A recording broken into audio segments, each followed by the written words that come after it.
Namaste, Siddhesh. Namaste. Welcome to Sensitivity Yoga series of talks and sessions. To all the viewers and listening to us today, it's a very special day for multiple reasons.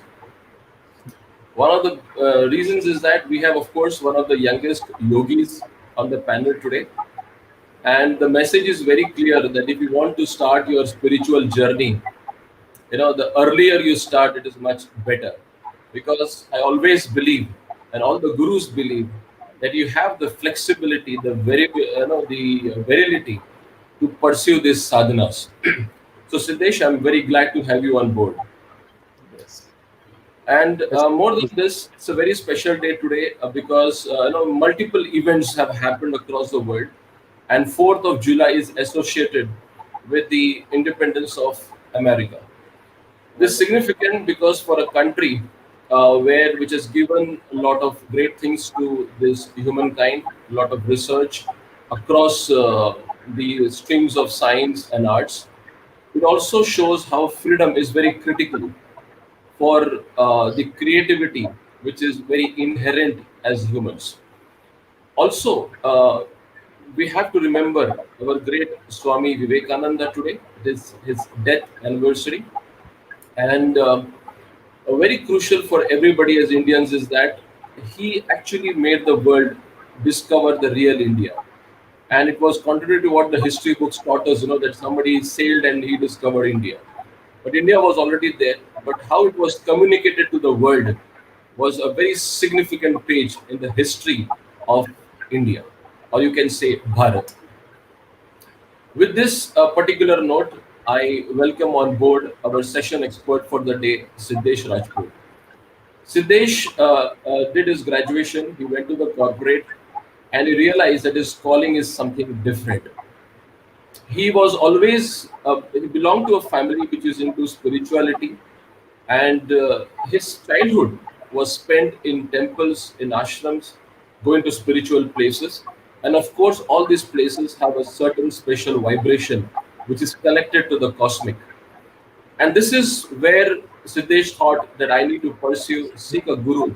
And one of the finest, you can say, the cherry on the cake is practicing yoga. And this led him to the Isha Yoga Ashram, Sadguru's ashram near Coimbatore. He spent 3 great young years, of his life pursuing yoga, and today he is a certified Isha Yoga instructor. Today, of course, Isha Yoga has their own amazing tenets, principles of practice of yoga. And this is very crucial for all of us who are seekers for how to practice this particular sadhana. These next 45 minutes is what is Siddesh going to walk us through his journey, what Isha Yoga is all about, which makes Sadguru one of the most followed yoga teachers and spiritual gurus in the world. At any moment of time, about 9 million people are doing service with the grace of the Sadguru. So, with this thought, Siddesh, it's all up to you to narrate to us your journey. Right? I Yes. may interrupt you very, very few times, but it's all up to you. Thank you so Yeah. much. Yes, what do you, Siddesh? Namaskaram, everyone, once again. So, I like to start this session with an invocation.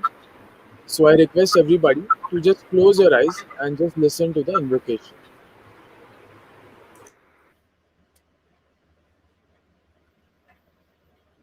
Asato ma sadgamaya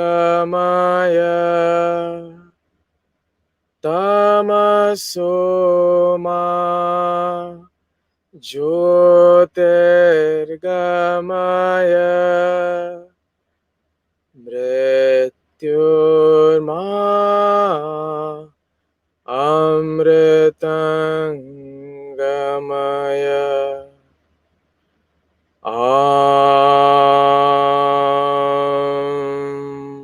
Shanti Shanti Shanti.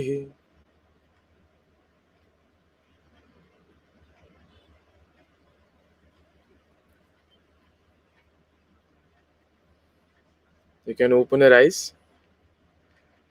So why this invocation?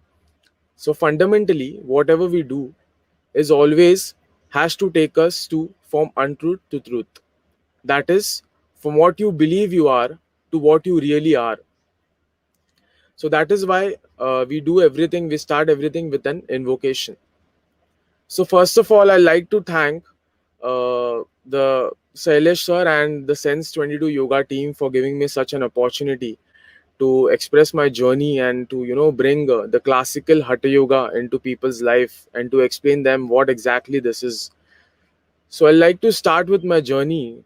As Sailesh sir mentioned that I belong to a family which is always being in devotion, being in spirituality. So since childhood, I was taken into temples, into mosque, into dargahs, into every spiritual place. There's not a single place in Maharashtra which is left, I think so. I've been to all these places, and since I was a kid. So I was drawn to all these places since a child, and I used to see people there in devotion, crying in tears of happiness, being in ecstasy, dancing their whole out, forgetting about themselves and just dancing in the trance, doing kirtans, a deep sense of devotion, and that a different kind of vibe. I was always attracted to that, the simplicity the people of Maharashtra have. So I was always attracted to that. So I always was looking for that experience. I always was looking that feeling. When will I have that feeling? I was always craving for that. I used to see my father crying, in tears of happiness in front of a deity, which always made me like, as a child, I always look up to my father. I was like, okay, when I will feel this, because this seems like a moment of happiness within. It's nothing is required. You're just devoted and you're just happy. So I was always searching for that. I tried it through many means, by myself. I tried to figure out. I started doing what my dad used to do. I started doing puja. I started lighting a lamp. I started praying, but nothing happened. I was just trying to copy my dad, but nothing has significant happened in me. I tried drugs. I did. I did drugs, I did LSD, I did a lot of things in my life to experience that ecstasy, that bliss. People used to tell me, if you do this, you will experience ecstasy. But I didn't find anything. And all this seeking was genuine, and my intention was to experience the divine, that bliss, that ecstasy. So this automatically lead me to Sadguru. As like most of them, I came across Sadguru to internet. I watched his videos live. I used to watch his videos live. I used to watch his YouTube videos, and I was very attracted to Shiva because the way, as not as a god or someone, but the way he is, as a yogi, he's very intense. He's raw. He's like a fire. He is. He lives in jungle. He's accepted everything. He is a very raw kind of a yogi. So I was very attracted to him. And the first video I saw about Sadguru was talking about Shiva, and it attracted me so much that I fell in love with Sadguru. The way he used to speak, the way he used to talk about Shiva, the way he used to articulate about Shiva, what exactly Shiva is, the kind of teaching he gave about Shiva. I was so much attracted to him. I fell in love with Sadguru at that first moment, and my journey started. 1 2 years after that, I was just watching Sadhguru's videos, trying to bring what I can from the videos, changing my lifestyle. I used to eat a lot of non-vegetarian food. I stopped that. I became a vegetarian. I started feeling differences on my system. I started feeling differences the way I think, but that was not sufficient. And I wanted to do yoga also, but I don't know, there was not that much time. At that time I felt that I will start the yoga very fast, but I took my time. I registered for Isha Yoga, a very simple practice, a kriya which is called Shambhavi Mahamudra. I got initiated into that practice, and I started doing a 21-minute yoga practice, and that itself gave me a lot of clarity, a lot of intensity to take decisions, to work on myself, to work on my spiritual journey. At this time I was working in a corporate firm. I was working in a stockbroking firm, And but I was so much stuck in between of making money, my future, and one side I had to take a decision for my spiritual life, to work on myself, to experience this bliss, to experience this ecstasy. I was stuck in between. But the moment I started doing the Shambhavi Mahamudra, it gave me the clarity and it gave me that intensity to take the decision and just go into the ashram. So I went for the ashram. I went in the ashram for the first time for Mahashivratri. And there I saw people dancing, full exuberant people, full of energy, happy faces. And the Mahashivratri happens for the whole midnight, and I was literally falling asleep at around 1:30 in the night, and I see these people doing yoga and meditation. They're just dancing in ecstasy, they are just enjoying, they are not lethargic. So I saw this and I was like, I want to become like them. I want to be exuberant, I want to be full of life, I want to be playful, I don't want to be lethargic. And I just want to be like a life, like a like a flowering, like a blossoming flower. I want to be like that. So I just came home back, and I don't know, I just told my mom I want to go to the ashram. My mom was like very shocked, like, are you serious? You will leave your job, people don't get job, what about your future? You want to go to ashram, to a guru? And I was like, there was a lot of conflicts happening in my house and my home, even though they are in a spiritual path. But they it's very difficult to convince your parents. But I convinced them in the how they would understand, because I had a lot of clarity how to handle them. And I just told them, this is something which is very important for me. If you're looking for money, if I'll come back and I'll earn anyway, I'll just do anything to get money. So I just convinced them somehow, and I just went to the ashram for almost a year. I just went for a year initially. I had planned for a year. I had not planned for 3 years. So I went for a year. There was a program happening in the ashram where you can do sadhana, seva, work upon yourself. So I registered for a program in the ashram for 1 year, where you have been taught intense programs, intense classical hatha yoga, seva, sadhana. There's a proper schedule for you to work upon yourself. And the best part is this program happens from the duration of Guru Purnima to Mahashivratri, which is a very significant period for one's sadhana, to reap benefits for one's sadhana. Because at this time, this period is called Sadhana Pada, which means the earth turns itself from Uttarayana to Dakshina, which means the feminine energy is more dominant on the planet. And this is a time when you do sadhana, it reaps more benefits, and the atmosphere itself, the ambience itself is very beneficial for you to do the sadhana. So I went there. I was already so happy and I was so focused and intense. I want to do that anyhow. So it was not a barrier for me. Whatever they say, I would just do it.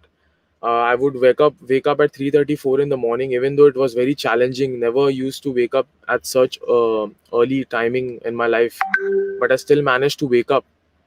I woke up early in the morning. We used to do Isha classical Hatha Yoga for 3 to 4 hours. Then we used to go for Seva. Then we used to have yogic diets. There was specific diet for designed for us, for 50% raw food, salads, fruits, very sattvic and light food, millets. Then we used to have meetings with Sadguru. He used to guide us. He used to give us insights on, it was a journey. It was like a journey for 1 year, like progressing from one stage to another, going to higher levels. The only thing expected was just follow the instructions, just give yourselves totally. And for me, it was very natural because I was devoted to Sadguru.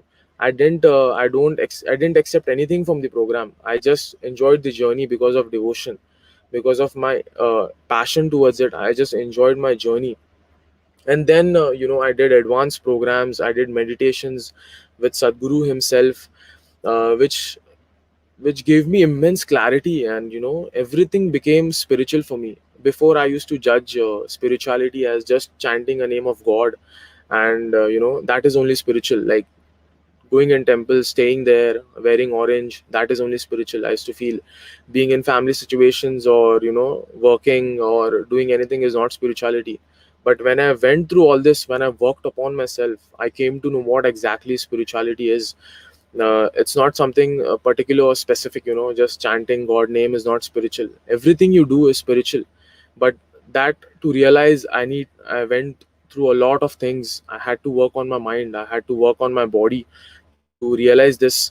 It made me to a state of stillness, a balance. Right now I can say my mind is like a lake, like a silent lake, where everything is so silent, and I can play around with anything in my life.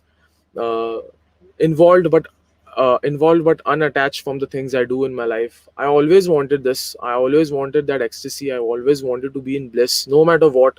My intention was to be happy, joyful, and blissful. So I clearly achieved that in that 1 year.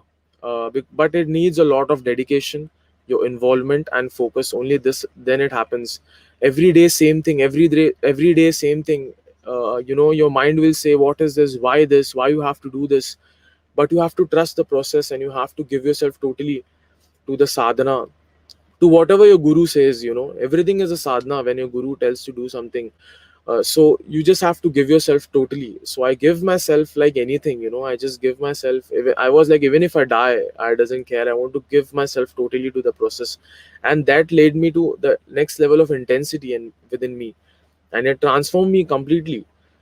So that itself led me to take another step of being a Isha classical hatha yoga teacher, because this is something I've felt, and this is something which is very dear to me, and I hold highest in my life. So I thought of bringing this into people's life as a teacher, as a hatha yoga teacher. I i wanted to bring this in people's life, this form of yoga. I wanted to bring a drop of spirituality in them. I wanted to make people peaceful. The way what I've experienced, I want them also to experience. So this made me took a step to become a teacher. And why Isha classical hatha yoga teacher? Because this is something I've felt, and this is something which has worked for me. And I have no doubt that it will not work for others. If you just do whatever we are instructed, or whatever is told to you, if you just do it with a certain sense of devotion or certain sense of involvement, it has to happen. So this led me to took a step for my teacher training journey. And I then registered for my classical hatha yoga teacher uh, training, and I went through the training. After that, after maybe 1.5 year, I went for a training. The training started, and I was so shocked the way they taught us. I'd never expected that it would be so detailing and so much into details. It's not just about performance, that okay, I'm doing my practice, am I doing fast, or am I reaching the postures properly, or it's not about bringing that physical strength or that flexibility, physical flexibility. It naturally happens. Yoga is not for that. Those are just side benefits. Yoga is something else. As Sadguru says, he doesn't like to say it as Isha classical hatha yoga teacher, but for certain reasons, as to market, we have to put as Isha classical hatha yoga teacher. He says it's classical hatha yoga teacher because it has been brought from the lineage of Adi Yogi and the Sapta Rishis themselves, and the Nath tradition, the Nath Sampradaya. It has been carried from there, the way it is, just the way it is. It has been carried just the way it is. It has not been distorted, or Sadguru has himself has put in something of his own. He says, I tried to did many things, but it was already given in so much detail by Adi Yogi himself, that there was no need to distort the process. So it's classical hatha yoga because it's been brought just the way it is. It has been kept and preserved just the way the Adi Yogi had transformed to the Sapta Rishis. And from there, how the yoga came, it has been preserved and taught in a certain manner. So the way the Isha classical hatha yoga teachers teach yoga is very different. We uh, we cannot teach yoga just as a physical exercise, or just we cannot teach any random asanas or any practices just randomly. Okay, there's a proper structure, there's a proper step by step process. Because if you sit in a certain posture, that is also called as asana. It's not just if you go into yoga postures, that is asana. If I'm sitting like this is also an asana. If I keep my hand like this, if you notice, if you place your hand like this and the way you breathe is different. If you place your hand like this and the way you breathe will change, it is completely different. So also, if you notice, if you know certain people, if you see them, you can, just by the way they are sitting, you can gauge, are they happy, are they sad, are they angry. So your body automatically takes posture according to experience. So classical hatha yoga is not a physical exercise. Do not misunderstand with the physical exercise. It is a it is a whole big science, how your body reacts accordingly. And yogasanas or any asana in a classical hatha yoga is to align you with the cosmic geometry, to how nature exactly made, how nature exactly want you to be in that state of happiness, in that state of bliss, and experience the higher dimensions of your life. So yoga is about that, to make you into a certain posture, to bring you into a posture where it is a meditative experience. It's not about stretching yourself or stretching your body or doing a physical exercise. If you want to do a physical exercise, it's better you go to gymnasium. To, if you can go for a walk in nature, you can run, you can jog. But if you're looking for something phenomenal to happen within you, if you want yourself to transform into a completely different human being, then the classical hatha yoga comes into the picture. So this is how at Isha we are taught to, perfecting every detailing of yourself, going into the posture like a meditative process. That yoga snas or any yogic classical practice is a meditation for you. It's not a process where you're performing or showing someone, okay, I'm going into this posture, or suddenly going into any kind of asana. Like example, doing shirsasana, suddenly your body is not used to it, so it has a certain harmful effect if you don't follow the sequence of the classical hatha yoga or the yogasanas or the 84 yogasanas, which is most significant yogasanas. So this is how the classical hatha yoga is being transformed to us just the way it is. And when we teach, all those are Sadguru's words, all those are the practices which are preserved. We cannot use a single word when we teach classical hatha yoga. We see, these are the practices which we hold highest in our life, which have the capability to transform oneself. So looking at just as a physical exercise, or a very just a normal thing, is not which we would like. So we treat them as the highest. We look at things at a certain devotion, at a certain reverence. So this is how my journey is, and I've been a and being as a classical hatha yoga teacher. Yeah, Siddhesh, I don't want to dilute those words. Okay, I mean, I think you expressed from your heart, Yes. and I mean, it's good there was no presentation or PPT. Yes. And I believe that even our guru says that you talked about the ecstasy word a lot, right? And Yeah. I think that cannabis is also within us, and Yeah. yoga give it much more sustainable without harming us in a long term. Yes. Yes. 100%. And very beautifully put is that there is a certain sequence which is very critical. And I remember in the early days, I used to see a lot of even doctors, with their postures very composed, and many of them were also doing meditation. They had their own method to get some balance before a major surgery. So very nicely put. I mean, even the way you sit, the way you behave, they're also part of yoga. The thought process is the yoga, and there are certain forms which you talked about the period of Dakshinayana. There is a very Yeah. amazing period for you to do the sadhana, which has started Yeah. actually post June 21st, and that is why the reason of Yoga Day is June 21st, because Yes. then on the Dakshinayana starts. So very beautifully put. I don't want to dilute your thoughts much by saying some things here. What's next, Dish? So what's Yeah. next now? So, Yeah. as the people who have joined us right now, watching us, so I thought, let's give them a certain tool of transformation in the life, at least a drop. Okay. As you know, Isha is as a Isha classical hatha yoga teacher, we cannot teach the advanced yogic practices online, and we cannot demonstrate, or we can speak in between the practices. So we have come up with a very beautiful way of already recording a practice video and giving a demonstration, because it is very important that you don't speak in between yoga. It is an internal process. You cannot just do any asana and speak in between. Okay, take your hand left or right, anything like that. You cannot do it. As a Right. Isha Yoga teacher, it is very important for us to Right. preserve in that way. And we need a certain kind of presence of a person in front of us to teach that or to transform the yoga from us to them, from a guru to us. We are the medium. We are nothing. We are just a medium for a guru to give that yoga to what who is willing to teach. But right now we will simply learn a practice which is very beneficial in this times of pandemic, especially this virus is happening, and it's very uncertainty happening. So it's very important. Spirituality is fine, but it is very important first to be healthy, to be to make that journey. It is very important to be healthy, to have to desire to achieve what you desire. It is very important to have a body like a temple.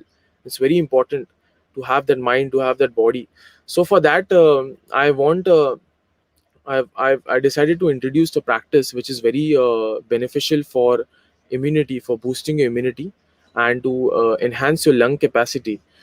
So we'll be playing a video right now where the demonstration will be happening. Sadguru himself will describe the about the practice. He will talk about the practice, but it is very important. If you want to do the practice right now, it is very important that you are on a light stomach condition. That is 2.5 hours after having a meal. So it is very important that you maintain that condition. And so the video is like that. First will be the demonstration, then they will ask you to do the practice. If you meet the condition, you please do the practice. If you do not meet the condition, you can observe the practice and you can do it later. Okay, so Right. Sure. shall we demonstrate the practice now? Yeah, sure. I'll relay that video for you. In the meantime, we will mute. Right? Okay. Okay, yes.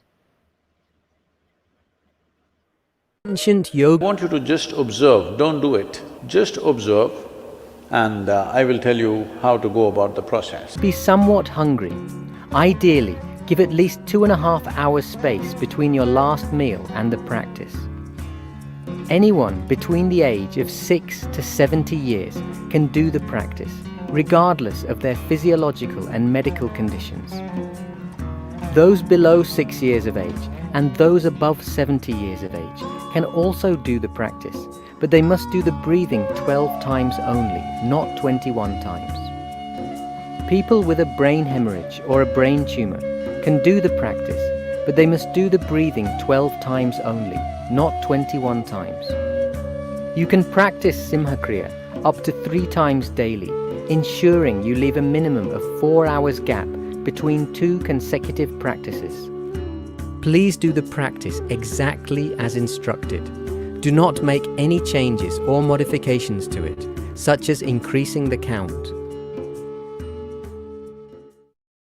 Sit in a cross-legged posture. Place your palms facing downward upon your thighs, close to the knees.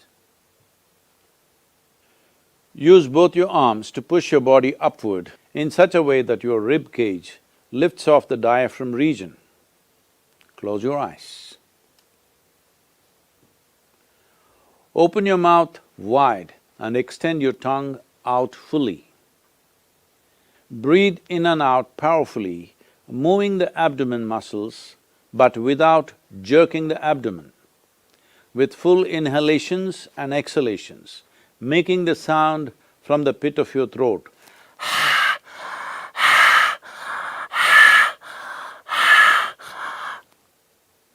Do this 21 times.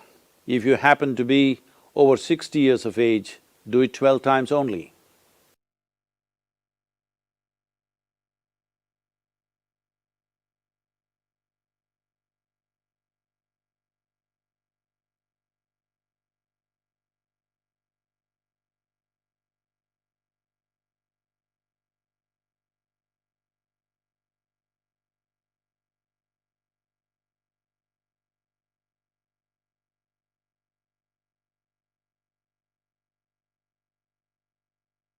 Roll your tongue upwards, push it as far back as you can towards the uvula.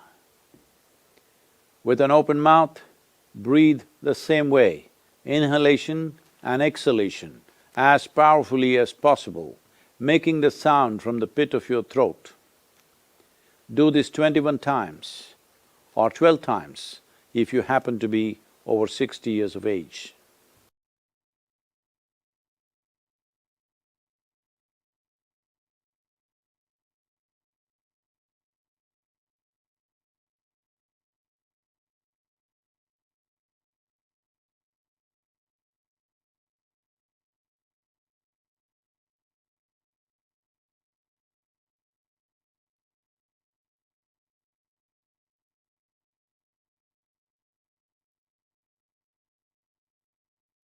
Close your mouth, inhale fully and hold your breath. Simply sit there, holding your breath with the fullness of breath for 1 minute or a minimum of 30 seconds.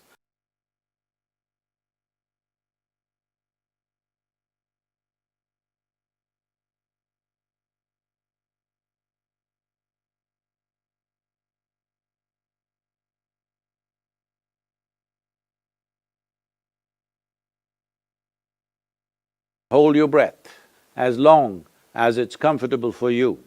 When you feel like exhalation, exhale through the nostrils with your mouth closed, making the sound at the pit of your throat.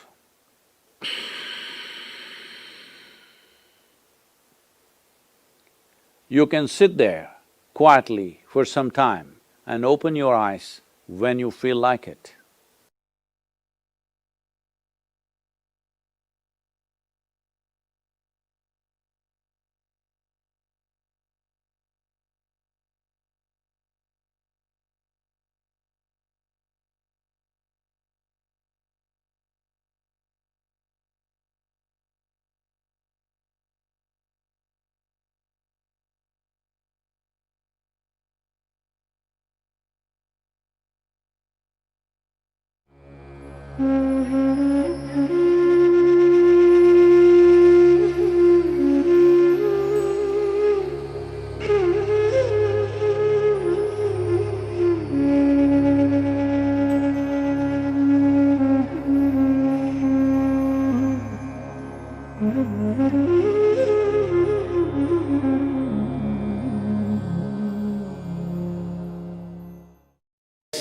That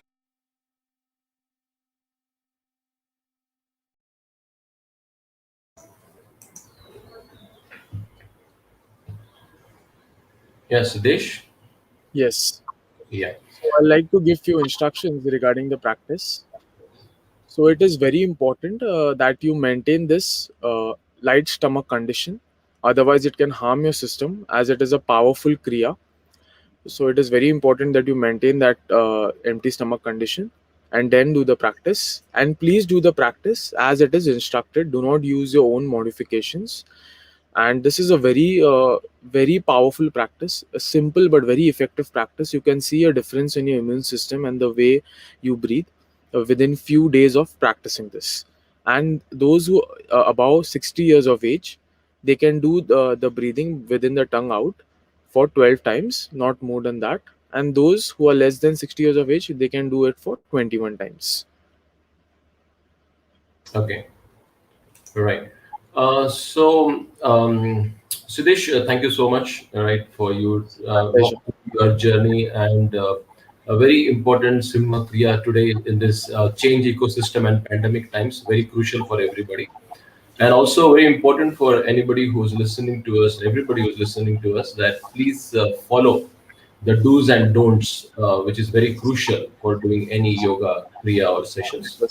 100%. Right. So, Siddesh, can we move on to the question and answers, or do you have Yes. anything more to share? Uh, just I like to give 1 2 tips Yeah. regarding the to boost the immunity with the practice. Right. So, so when you wake up early in the morning, you can have neem and turmeric. You can have neem leaves. You can chew them, or you also get neem powder in the market. You can make a balls out of them, and same with the turmeric powder. And you can have it empty stomach with warm, a very warm, light warm water, not too warm, with a mild laced honey. As you know, Okay. neem is antibacterial and it destroys the cancerous cells in your body. So it doesn't allow the cancerous cell to grow in your body, and it helps the healthier cells to grow in your system. So that is one thing. And you know, turmeric is also creates ushna in the system, which helps to be in a what to say a heat in the system, a higher level of heat, so that there's a natural ushna with the practice itself, which doesn't allow any virus to stay in the system. And the second most important thing is be in connect with the nature, be in connect with Mother Nature. walk barefoot in your garden, or if you have any park near you, just go and walk barefoot. Get touch in with the soil. Just walk barefoot on the grass, the mud, and just be connected with the ground. There is so much research happening right now in the Western world. Grounding has become a new trend.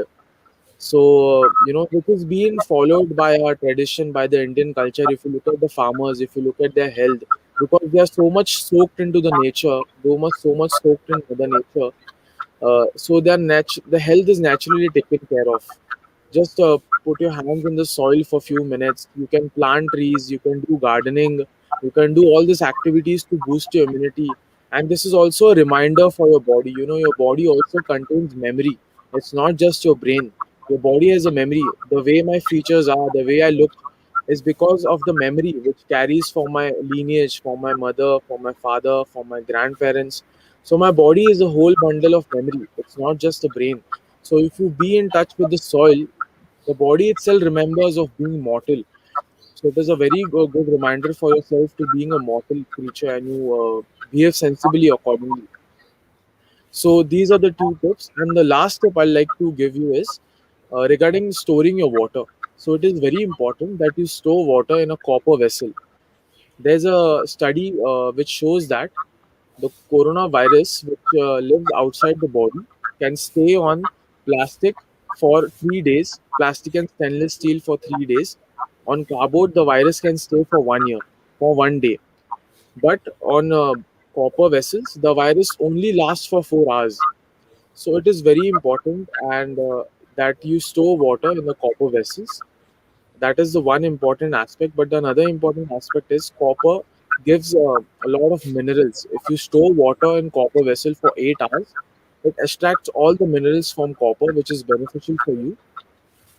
And also treat water with certain reverence, with certain emotion of love, because water behaves accordingly the way you treat. There's a whole study behind it. So these are the three tips which I like to share about boosting immunity. Right, fantastic. This was awesome, Siddhesh, because I know, because we get some fruits and vegetables from the market, Yes, and we yes, all know today that the kind of quality which we used to get earlier, we don't get it today, and it's very 100%. pricey, under the name of organic, Organic. certified. And, yeah, it's so difficult, to get the Yes, authentic. But anyway, we need to have our daily consumption of fruits and all. So 100%. Yeah, yeah. the neem, the beginning your day, and the turmeric mixture and the balls are very, very crucial Yes, to yes, balance kind of negativities which are there in our food even today. I mean, we cannot avoid it. That's kind of yeah, something which yeah. Don't will have lead choice now. to choice. Another Yes, big thing we talked about is living with nature, because being a science student, we all will know the concept of free radicals, right? And that is a part of our aging process, and a lot yes. of diseases are linked to the free radical activity in our body. Hmm. And one of the best ways to get rid of the free radical is take a walk in nature. And that Yes. is the plants, the nature absorbs those free radicals and gives us those positive ones.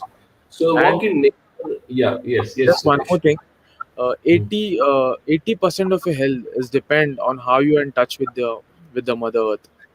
And almost your chronic diseases can be healed if you be in nature. If you notice, if you go to a village, or from a concrete world, you can see the difference, the way the way you behave, the way you sit, the way you feel, the way your mind is. Nature has that beautiful power. So yes. Right, right.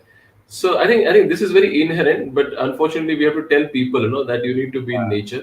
So we are, Yes, we are part of nature. We need to be aligned yes, with nature. All our yes, behaviors, our body, our cells actually change with nature. But I think yes, we force ourselves to do multiple things at the same time without understanding, that what we are.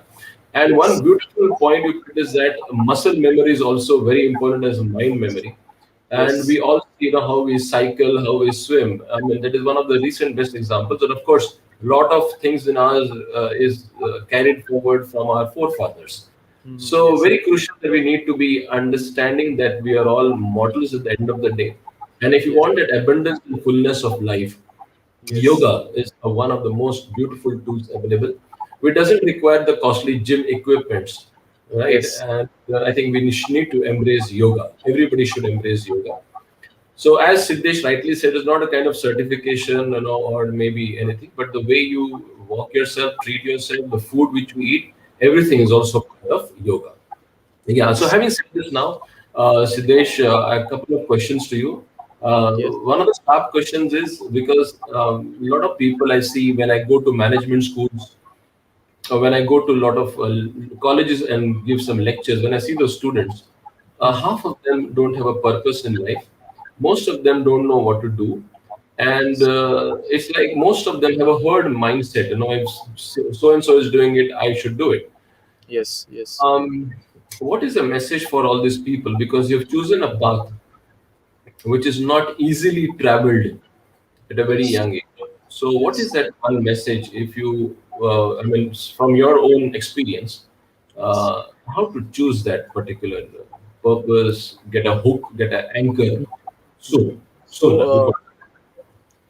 So this is also I was before going into a Okay, spiritual path. I was also confused being, and it's okay. beautiful to be confused rather than just attempting something or just doing for the sake of others are doing.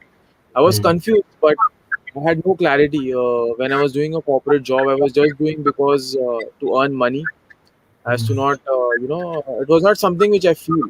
I should just do okay. it for the sake of earning money. And Mm, in there also, I was searching. Okay, what else can I do? Should I do a mountaineering course? Okay, should I host a event? You find ways. You try to do something because you don't know what you want. So all these things lead me to to take a path towards yoga because I already knew that yoga gives you that clarity. Uh, makes you deep dive into within you, and right. it makes you understand what you are and what you want to do in the world. So Mm, as I took the step, as I worked on myself 3 years, it gave me that right. immense clarity. You know Yeah, okay. that the way I look at life changed. So The way can we say, Siddesh, that yes, of course you choose yoga, but I think what I understand is everybody who wants to choose maybe a career or get a purpose or an anchor, I Okay. understand we all require mentors, we all require gurus, Yes. right? And Yes. we need to be in constant search, seek gurus. Another Yes. thing is, of course, yoga and some kind of a discipline exercise practice can help you, Yes. Yes. to 100%. good anchor, right? So, how Yes. does your friend look at you, Siddesh? I mean, you're so young, you've been in the ashram for three Yes. years. And a lot of our mindset is that this happens, after your retirement. And Yeah. Yeah. so, Yeah. how do your friends look at you? See, for them also initially it was very, like, okay, what this will give you in your life, becoming a yoga teacher or going to a guru. What about your career? What about money? They had these questions. What about money? Will Right, a girl money. marry you? Yeah, will a girl marry you?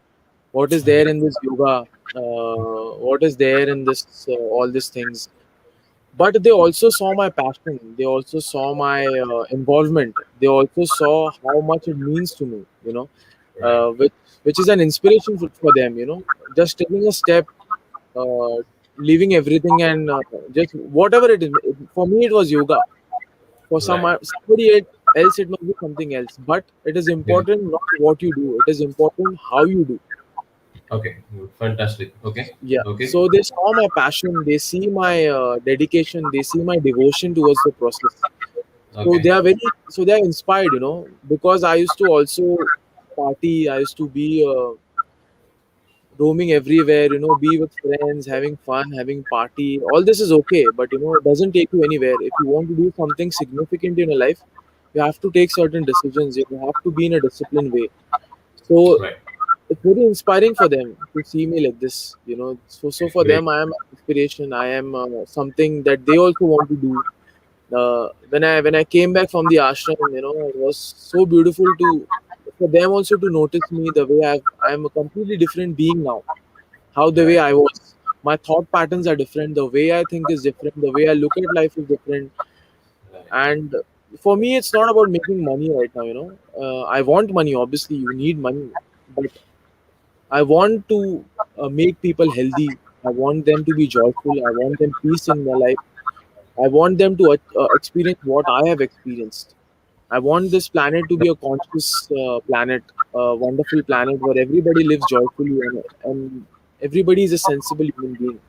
Right, right, Yes, right, right. yes, Great thoughts, Siddhesh. At I mean, at this point of your age, amazing, nice to. I mean, maybe down the line when I see a significant impact of Siddhesh, I'll be very yes, happy that I hosted you on our platform. Okay. 100%. Now, see, I mean, the most biggest question, I mean, for me, and maybe something very inspirational is you were there with the Sadguru for 3 years, right? Yes, And because all these people, the Sadgurus, have made a huge impact in society. They have given a kind of intelligence, a kind of a path uh, for people who have been wandering. That yes, okay, we get in line now, okay, because we need to be superb in terms of our fullness of life. So yes, you were there 3 years with the Sadguru. Okay. And I want you to explain what was your feeling internally. I mean, we talked about the ecstasy, right? And all these yes, people have certain kind of vibrations, a certain kind of energy, which itself gets you a kind of a semblance in what you're doing. So can you 100%. explain that to us, Sudesh? Yes. Because everybody So, yearns, I mean, to be there with the Guru, be there with that divine heavenly place which he has created. yes, yes, yes, And we all know there is a lot of power in the mountains, right? And we have seen how people have transformed post trekking also. I mean, as simple as an act of a trekking, yes, right? So yes. tell us your experience, Siddesh.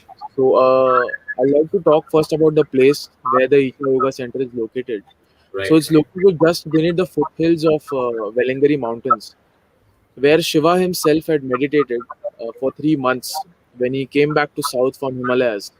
So, he himself had meditated on these mountains, but when he meditated, he was in a form of anger, in form of intensity. So the yogis in South are very intense yogis, you know. They are not lovey-dovey. They are very intense. They are like fire. They are like nature. So if Okay. you see rain, okay, it will rain heavily. It will not be kind. But without it, you cannot live. That's life, right? There are certain rules of life and there are certain things in life. So it has to be in that way. So being in that space, also where Sadguru has consecrated a Dhyana Linga, which has 7 chakras in it. There's no other linga in the world where there are 7 chakra consecrated. Oh, If you wow. see our Jyotirlings, there are two, Mhm. three chakras in every Jyotirling. Okay, like one Jyotirling may have 2 chakras, one Jyotirling may have 3 chakras consecrated. But Dhyanalinga is something where there are 7 chakras activated. So it's a Okay. living guru. If you sit in the presence of Dhyanalinga, it will automatically make you meditative. There is a Oh, wow. Devi temple in the ashram where there's a divine force of energy, which is very important because of feminine. There is masculine. Both are interconnected. You cannot separate them. Right. So these are things are there, and the space of the Isha Hatha Yoga is energized by Sadguru in such a way that whatever your current state of mind is, it intensifies. For example, if you're in suffering, it will Mhm. intensify. And that is so wonderful because if suppose a pen is pinching you, okay, a very small pen is pinching you, you ignore that pain. But suppose a knife is pinching you, a knife Right. is, someone is poking you with a knife, that hurts a lot. Right. And your intention to come out of that becomes more. In Right. cities, what happen, you distract yourself when you are suffering. You watch movie, you go on your phone, you play, you like to talk, you distract yourself from the suffering your mind is right now. So the Right. first important step is to realize where you stand when you take a spiritual journey, when you want to work on yourself. The first step is where you stand, where you are right now. So when I Correct. saw I am in immense suffering, my Mm. mind is something else, my thoughts are something else, my thought patterns are something else. So Mm. being in that space made me realize where I stand, just by Okay. watching Sadhguru's videos, I used to feel I'm a blissful person, I'm a happy person. He used to Right. speak, oh, I'm a lovingly person. But when I saw what I am, it Mm. hurted me a lot and made me more intense and more focused on my journey of spirituality. Right. So being in the space, having continuous meetings with Sadhguru, he himself guiding us. What you can do, what is the step you need to take, what are the actions right now. It was like a designed program. Okay, 1 month this happens, the second month this happens, third month this happens. Right. classical Hatha Yoga practices early in the morning, doing seva, and I was working in a kitchen where 5 to 6,000 people are served, and I was Right. washing big vessels. Okay. But my Right. foolish mind was telling, my ego was telling me, you used to work in a corporate, you used to work in HDFC. How the hell you can wash these vessels? Right. You know, your mind just tries to, bring that barrier, not to transform you. You have Mm. frictions in your mind. If you look at someone, you suddenly become angry. You don't know why. If Right. somebody gives you orders, you feel that how the hell he can tell me like this. All these Mm. frictions, all these unnecessary thought patterns, all this nonsense happening in your mind just came in front of me. And I was Mm. like, oh my god, I'm like this. Siddhesh Rajput is this, he's Yeah. nowhere. Right. When I saw this, my intensity of working on it became very high. I was so focused as to not talk with anyone. I was with my childhood friend in the ashram, but I never look at him because I was Okay. so much focused. People used to fear me because I was so bang on. I was like fire. Because Wow. without certain intensity, there is no transcendence. There is no Right. transcendence. People used to make fun and all. They used to, but I was like, no, I am here for a certain purpose. Okay. And I was devoted to Sadguru. It naturally happened to me. Like there was no question that it will not happen. Right. So this Right. was my a beautiful journey, and it's never, I always crave for that um vibes of the ashram or that place. But he made us like that we are yogi on the streets. We are not limited to certain specific ambience. Where we Right. go, we create ambience. Right. Superb. Superb. I think there are three themes which emerged from your narrative, Siddesh. Mm. That the last I will pick up first. That Yes, wherever you are, you create that kind of environment. I remember yes, Sadhguru saying that people have certain kind of superstitions. They keep this only on the left. They only keep the yeah, cup, on the right. But yeah, point is the cup or that vessel influencing you, or do you have the energy to influence that cup? Right. 100%. So I think that's a very beautiful message. Another beautiful message is what I understand from your narrative is just to get those things right. Mhm. I remember a beautiful story of the city man, going to a village and he found that villager sitting on that charpai, that Okay. handmade handloom cot. Yeah, yeah, yeah, And this guy says, "You have a big farm. You have so much of cows and buffaloes. Why don't you market it, brand it, do a e-commerce website and sell it? You're a big man." He said, "Then what? Oh, you're a big man. You'll get funding." He said, "Then what? Okay, you will be very famous. You'll be in the newspaper. So then what? Okay, you will be there everywhere in the world. You travel. Then what? Okay, so you can retire. You'll have big chunk of money and you can have a nice time in nature." So his yeah. last question was, "This is what I'm doing now." Yeah, yeah. Right. I think you have reached that point where people do after a lot of these, struggles and kind of fights. Of course, everybody, even that corporate work for many people is intense yoga. For Yes, many people, creating jobs is intense yoga. For many people, creating that kind of a company or realizing a dream is also yoga. And of course, you have chosen yoga as your frontier. yes, Right, Siddhesh? So I think fantastic. It was a very beautiful narrative. And what is very crucial is you talked about, intensifying that suffering or intense feelings when you go to the ashram. yes, yes. I very much believe in that word, that amplification. Because unless and until the point problem or the good thing is not amplified, it doesn't create an impact. Yes, Right. So I think when you know that there is a not a needle but actually a knife, so you actually right. tend to solve that problem. Right. Yes, So very beautiful narrative, Sudesh. I've loved the conversation so much because yes, a lot of people can do asanas on this platform. A lot of people can have tips of meditation on this platform. But mhm, what was important for this session is understanding your journey, which can inspire a lot of youngsters because we are a young nation today. And yes, this young nation can be productive only when the youth himself is productive. He knows that there has to be kind of intensity to contribute to the country, which is a very humongous country. 135 crore population, diversity. It's not easy, right? So I think all yogis are crucial in this society today to bring that balance. So thank you so much, Siddhesh. We had a phenomenal 60 more minutes. Actually, we crossed at 60 yeah, minutes yeah. thing. Yeah. Still, I want to give you a few minutes to tell what is that final message you want to give to any people who will be watching us tomorrow, today, or any time in the future. What is that one message, Siddhesh, which you want to give? So there is a lot of things I want to tell, but if I want to put in brief or something like that, Right, uh, I'll just like to say one thing, that whatever you're doing in life, just do it with absolute involvement and absolute passion, because right, it is not what you do, it is how you do.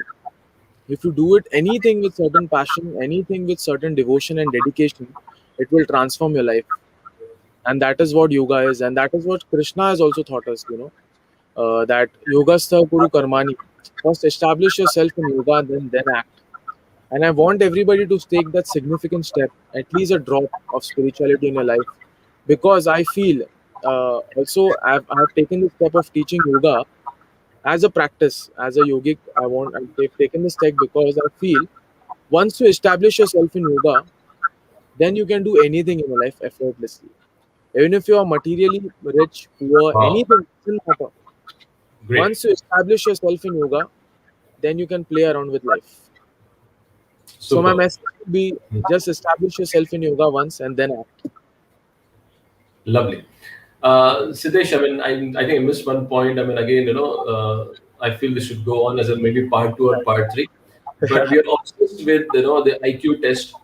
And the corporate is obsessed, the HR is obsessed with the EQ, Cute right? test. But I think all these two, I mean, IQ and IQ cannot work without SQ, which is known as a spiritual quotient, right?